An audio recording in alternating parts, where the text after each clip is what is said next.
The neon sign of the tattoo studio flickered faintly, humming against the silence of the starry void outside. Beyond the wide window, glowing planets drifted slowly, their rings shimmering with cold light. Inside, the only sound was the soft buzzing of the tattoo machine. Resting idle on a metallic tray, at the heart of the studio, sat Keller, the tattoo artist. His body was a living canvas, covered from head to toe in intricate designs that seemed almost alive. His hair was white as frost, flowing back in sharp waves, his skin a pale shade of grayish silver. Muscular, calm, and watchful, he waited. The door hissed open. A man stepped inside, thin, almost frail, but his eyes burned with something beyond fear, determination. His name was Orvan. Keller's voice was low, steady. "Your name?" The man hesitated, then answered. Orvan. Keller studied him in silence. "What do you want, Orvan?" Orvan's breath shook, but his voice carried weight. "Saw a gate. Not in a dream. I left my body. I was in a place without time, a place of light and shadows. And in the middle, there was a gate, covered in symbols. It called to me." Keller's eyes narrowed slightly. "And you want it inked on your skin?" "Yes," Orvan whispered. "Every mark, every line, exactly as I saw it." Keller leaned forward, voice sharp. "Why carry something like that on your flesh?" Orvan's hands clenched. "Because, on the other side, something waits for me." It spoke. It said it was waiting. The client lay down on the studio bed, bathed in the pale glow of starlight. Keller prepared his tools, the hum of the machine rising. "Tell me everything," Keller said. "I need each detail to be precise." Orvan closed his eyes, his voice trembling. At first there was only darkness. Then a light broke through, and within it, the gate. Symbols moved like rivers across its surface. They pulsed. They breathed. Keller pressed the needle to flesh. The first line appeared. "When I touched it," Orvan continued, "the symbols burned brighter, and a voice came. It whispered, 'I have been waiting for you.'" The artist froze. His eyes flickered toward the man's face. "And what happened then?" "I woke up, but the image burned inside me. And now? I need it carved into my skin." Keller resumed. Lines spread across Orvan's shoulder, black ink forming curves like serpents. But as the design grew, the air shifted. The neon light buzzed louder. The stars outside seemed to dim. Orvan gritted his teeth. "It feels alive." Keller muttered under his breath, "Because it is." As hours passed, the tattoo neared completion. The symbols interlocked like gears in a cosmic machine. The room grew colder. Orvan shivered. "Keller," he whispered. "I hear it again." Keller's eyes sharpened. "What do you hear?" Orvan's lips trembled. "The gate, it says, 'Open me.'" Keller cursed softly and pulled the needle back. His eyes glowed faintly, his own tattoos shimmering across his body. "This is not good," Orvan gasped, sweat dripping from his brow. The tattoo on his skin began to shimmer, faintly glowing, and then it ignited. The lines blazed like fire, burning not with heat, but with light. They moved, merging together until they formed a single sigil, a triangle, an eye within, bound by unbroken chains. The studio filled with a blinding pulse of light. Orvan screamed, "What's happening to me?" Keller rose, his own tattoos flaring in response. His voice was steady, though the ground trembled. "You've marked yourself with a seal, and now the gate is answering." The window shook violently. Beyond the glass, stars twisted, as if space itself bent around something immense. Slowly, an enormous structure appeared in the void, a colossal gate. Drifting outside the station, glowing with the same sigils now carved into Orvan's flesh, the gate center split open.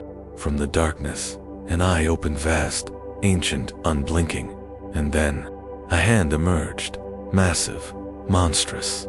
It reached toward the studio window. as though it could crush the entire building with a flick of its finger. Orvan fell to the ground, clutching his burning shoulder. It's here. It's real. Keller stepped forward, tattoos blazing, his voice a roar. Listen to me. That gate is not a gift. It is a prison, and you just gave it a key. The air cracked open, and a third presence entered the room. A tall figure, cloaked in shadow, eyes glowing red beneath the hood. Chains clinked softly with every step. Syth. Raw, her voice was smooth as venom. At last, the seal awakens. You've done well, Keller. Very well. Keller's face darkened. Sithra, the woman smirked. I warned you. You can't resist the call forever. And now, our new vessel has arrived.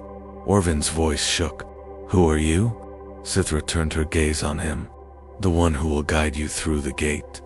Your true destiny lies beyond. Keller moved between them. His voice thundered. Double quotes. No, he is not yours to take. Sithra laughed, her cloak spilling shadows across the room. You think you can stop it? Even you, Keller, can't deny your own tattoos. They burn the same way his do. You belong to the gate as much as he does. The room became a battlefield. Keller's tattoos burst into radiant light, lines crawling across his skin like rivers of fire. Sithra raised her arms, red chains slithering forth like serpents. They collided. Sparks of light and shadow split the room. The bed flipped, the glass cracked, and Orvan writhed on the floor, his tattoo blazing with uncontrollable power. The gate's hand pushed closer, pressing against the window without breaking it, as though reality itself bent to its will. The eyes spoke not aloud, but inside their minds. Come, Orvan, join us. Your family awaits. Orvan's eyes widened.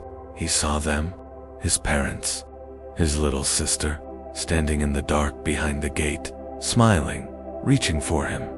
Tears streamed down his face. Mother, Sithra's voice cut sharp. Yes, go to them, Orvan. Open the gate. End your loneliness forever. Keller shouted over the roar. No, look at them. Look into their eyes. Orvan stared. His heart broke. Their smiles were wide, but their eyes, empty, hollow, black voids. No, he whispered. That's not them. Keller pressed closer, his hand gripping Orvan's shoulder. Exactly. They're nothing but illusions. Shadows meant to enslave you. Choose Orvan, the gate, or your freedom. Sithra shrieked, chains snapping. Don't listen to him. The gate is truth. Take it, Orvan screamed. His tattoos flared brighter than ever before. Every line converged, burning his flesh with searing pain. Then he roared, his voice cutting through the storm. I choose myself. My family lives in me, not behind your lies. You are nothing but a shadow. The symbol ignited fully. Light exploded from Orvan's body, merging with Keller's glowing tattoos. Together, they formed a radiant sigil of defiance. The triangle, the eye, and unbreakable chains. The blast struck the gate. The colossal hand recoiled. The eye flared with rage, then cracked. Lines split across its surface, breaking apart like shattered glass. No, Sithra screamed, her form unraveling as the collapsing gate dragged her into the void. I will return. And then, with a deafening roar, the gate imploded into itself, vanishing from the stars. Silence returned. Orvan lay gasping, trembling, but alive. The tattoo on his skin was no longer moving.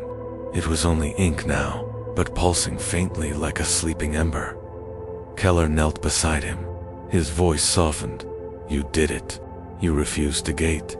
It no longer owns you. Orvan's voice was hoarse and sick. Keller looked out the window into the endless dark. Gone, for now.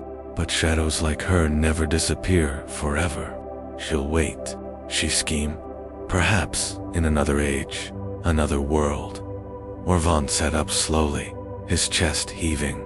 So what happens to me now? Keller met his gaze, steady as the stars. You carry the seal. The gate's shadow will always follow you, but you've proven your will. You're no prisoner. You're the master now. Guard that power. Keep it chained, or the gate will try again. Orvan drew a shaky breath. His face, though weary, burned with resolve. Then I'll never let it win. Keller smiled faintly. Choices. Orvan, they are the only thing that define us. The neon sign flickered back to life. The stars shone peacefully beyond the glass. The hum of the tattoo machine returned to silence, and on Orvan's flesh remained the marca symbol not of bondage, but of defiance.